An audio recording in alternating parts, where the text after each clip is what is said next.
नमस्कार, आप देख रहे हैं 4 PM और मैं हूं आपके साथ सिमरन। तो बीजेपी में बगावत है कि थमने का नाम ही नहीं ले रही है। एक और जहां एनडीए में टूट होने के आसार बन गए हैं और चिराग पासवान अचानक बीजेपी के पाले से कूद के नीतीश कुमार के पाले में आ गए हैं, तो दूसरी ओर बीजेपी में बागियों की लड़ाई और तेज हो गई है। आपको बता दें कि बिग ब्रेकिंग सामने आ रही है कि बीजेपी के मंत्री ने सरेआम अपनी ही पार्टी के खिलाफ मोर्चा खोल दिया है और अपने बयान से बहुत बड़ा खुलासा कर दिया है, जिससे बीजेपी ना सिर्फ पूरी तरह से एक्सपोज हो गई है, बल्कि जैसे ही ये बयान सामने आए तो दिल्ली से लेके पटना तक हड़कंप मच गया है और बीजेपी की कथनी और करनी का अंतर साफ दिखाई देने लगा है। बीजेपी को कौन से मंत्री ने और क्यों अचानक इतना खतरनाक बयान दिया है, ये मैं आपको अपनी इस आगे रिपोर्ट में बताने वाली हूं। साथ ही इसमें भी चर्चा करने वाले हैं कि कैसे बीजेपी पूरे मामले में बुरी तरह से फंस गई है।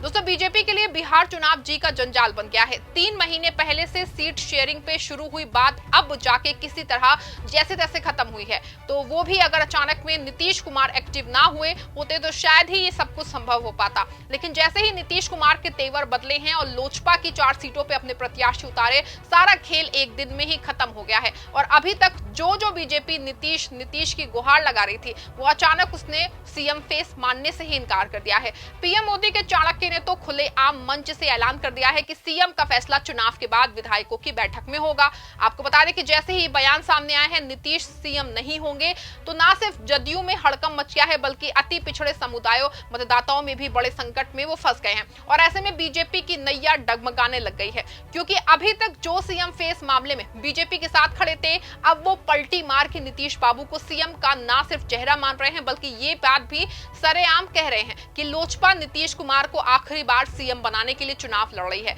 ऐसे में ना सिर्फ बीजेपी बुरा फंस गई है, बल्कि बीजेपी के एक मंत्री ने बीजेपी के खिलाफ इतना तगड़ा मोर्चा खोल दिया है कि बीजेपी की सिट्टी पिट्टी गुम है। ये मंत्री कोई और नहीं है, आरा के 2 बार के सांसद और मंत्री रह चुके आरके सिंह हैं। भारतीय जनता पार्टी के बागी नेता और पूर्व केंद्रीय मंत्री राजकुमार सिंह उर्फ आरके सिंह ने बिहार विधानसभा चुनाव लड़ रहे भाजपा नेता और डिप्टी सीएम सम्राट चौधरी, बाहुबली नेता अनंत सिंह, ओसामा साहब, भगवान सिंह कुशवाहा समेत 8 उम्मीदवारों का नाम लेके ये कहा है कि इन लोगों को वोट देने से अच्छा है चुल्लू भर पानी में डूब पड़ना। आरा से लगातार 2 बार सांसद रहे आरके सिंह ने आपराधिक और भ्रष्ट छवि के नेताओं को वोट नहीं देने की अपील की और कहा कि सारे उम्मीदवार ऐसे ही तो हैं, अपना वोट जो है नोटा को दे दीजिए। आरके सिंह की लिस्ट में डीएमजी कृष्णैया हत्याकांड में जो है उम्र कैद की सजा काट के निकले आनंद मोहन के बेटे चेतन आनंद का जिक्र नहीं होने पे सवाल उठाया जा रहा है।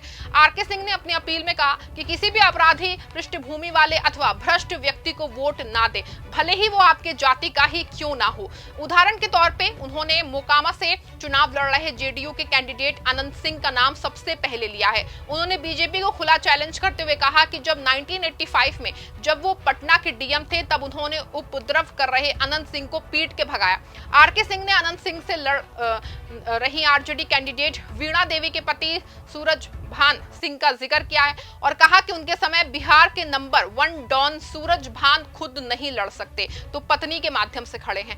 मोकामा में सूरज भान सिंह ने अनंत सिंह को गया है। वीणा ने आरजेडी के सिंबल पे नामांकन भरा। आरके सिंह ने इसी तरह नवादा में जेडीयू कैंडिडेट विभा देवी के पति राज भल्लभ यादव की भी चर्चा की जा रही है, जो पॉक्सो केस के आरोपी हैं।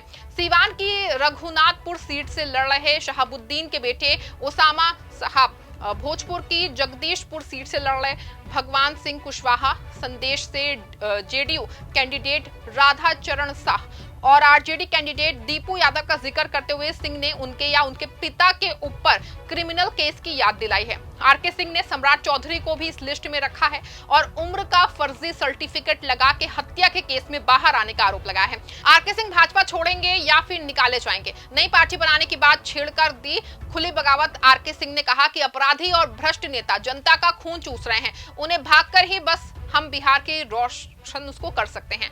8 कैंडिडेट और उनके परिवार की आपराधिक पृष्ठभूमि की चर्चा में आरके सिंह द्वारा आनंद मोहन और नबीनगर से चुनाव लड़ रहे उनके बेटे चेतन आनंद की चर्चा नहीं होने पे सोशल मीडिया पे लोग सवाल उठा रहे हैं। बिहार में लड़ तो बहुत ज्यादा आपराधिक और दागदार छवि के नेता या उनके रिश्तेदार हैं, लेकिन आरके सिंह ने उदाहरण के तौर पे 8 नाम लिए हैं। आपको बता दें कि आरके सिंह यही नहीं रुके, बल्कि उन्होंने बीजेपी के डिप्टी सीएम और बीजेपी जिस नेता को सबसे ज्यादा प्रोजेक्ट करने के चक्कर में लगी है, उस नेता यानी कि सम्राट चौधरी के खिलाफ भी बहुत बड़ा आरोप लगा है।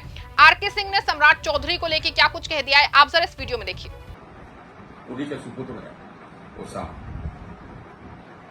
तारापुर से एनडीए के प्रत्याशी हैं सम्राट चौधरी। इन पर एक पार्टी ने, बिहार की एक पॉलिटिकल पार्टी ने हत्या का आरोप और उम्र के सर्टिफिकेट में जालसाजी कर बेल पर आने का आरोप खुला लगाया, और ये आज तक उसका जवाब नहीं दे सके। ऐसे हैं एनडीए के प्रत्याशी तारापुर से सम्राट चौधरी। जगदीशपुर आरा से एनडीए के प्रत्याशी हैं भगवान सिंह कुशवाहा। ये इचरी में 7 व्यक्तियों के नरसंहार के आरोपी रहे और आज एनडीए के प्रत्याशी। सदेश आरा से ही एनडीए के प्रत्याशी हैं राधाचरण शाह। ये हाल ही में जेल से छूट गया है। ईडी के रेड के बाद ये जेल में 10 महीने तक रहे और अभी छूटे, और एनडीए ने इन्हें टिकट दिया। संदेश में दूसरी ओर से आरजेडी के प्रत्याशी हैं अरुण यादव के बेटे। अरुण यादव भी बलात्कार के आरोप में फरार रहे। उन्हीं का, और खुद नहीं लड़ सकते थे तो अपने बेटे को चुनाव लड़ा। ऐसे सब तो प्रत्याशी हैं। इनमें से कोई ऐसा नहीं है जिनको कि आप अपना मत दें। ऐसे लोगों को मत देने से बेहतर है चुल्लू और पानी में डूब के मरना।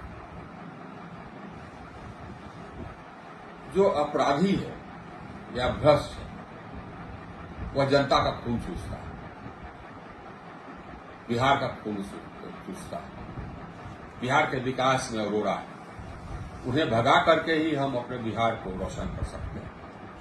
आइए इस दिवाली हम लोग अपने बिहार को रोशन करने का प्रयत्न करें। पुनः दिवाली की हार्दिक शुभकामनाएं।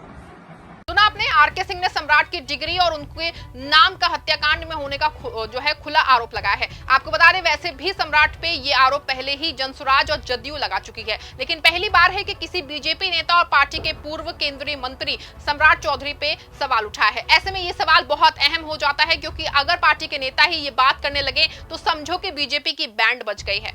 आपको बता दें कि कोई पहला मौका नहीं है जब बीजेपी में भागलपुर में टिकट कटने के बाद सिटिंग विधायक ने खुली बगावत सामने आ चुकी है। और सिर्फ इतना ही नहीं, बीजेपी के पटना पार्टी कार्यालय पे टिकट कटने पे कई बांगी सरेआम ना सिर्फ शीर्ष नेतृत्व के खिलाफ नारेबाजी कर चुके हैं, बल्कि यहां तक आरोप लगा चुके हैं कि बीजेपी और शीर्ष नेतृत्व पैसे लेकर टिकट बांट रहा है।